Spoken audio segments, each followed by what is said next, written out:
When you think of Italy, images of ancient ruins, Renaissance art, and delicious cuisine may come to mind. But standing in the city of Pisa is a structure that has fascinated the world for centuries. Not because it stands tall and straight, but because it doesn't. This is the story of the Leaning Tower of Pisa. Construction of the tower began in 1173. It was designed to be the freestanding bell tower, or campanile, for the nearby Pisa Cathedral in the Piazza dei Miracoli, also known as the Square of Miracles. At the time, Pisa was a powerful maritime republic, wealthy from trade, and eager to display its prosperity through grand architecture. The tower was designed in the Romanesque style, built from white and grey marble.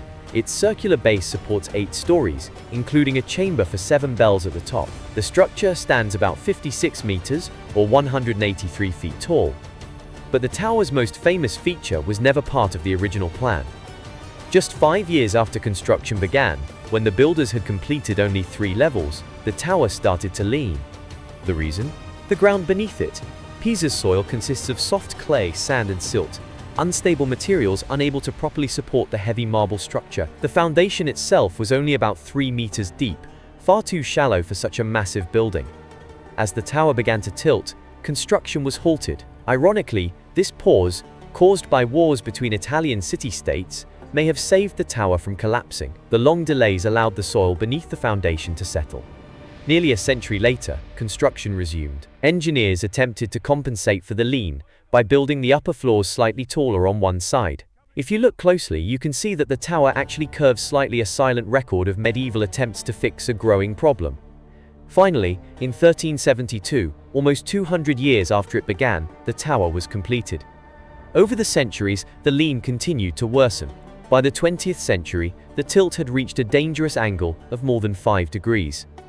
At one point, experts feared the tower might collapse entirely.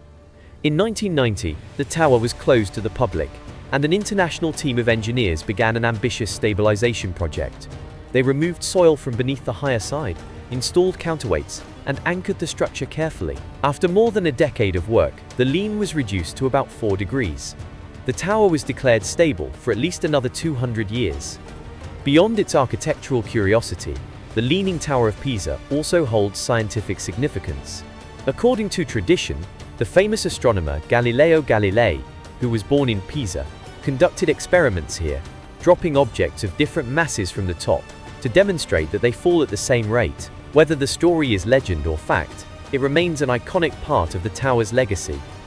Today, millions of visitors gather each year to marvel at this accidental masterpiece. Tourists pose playfully in photos, pretending to hold it up or push it over. Yet beneath the humor lies a remarkable story of resilience. A structure that defied gravity, war, poor engineering, and time itself. The Leaning Tower of Pisa stands not as a symbol of perfection, but as proof that even flaws can become wonders. And sometimes, it's the imperfections that make history unforgettable.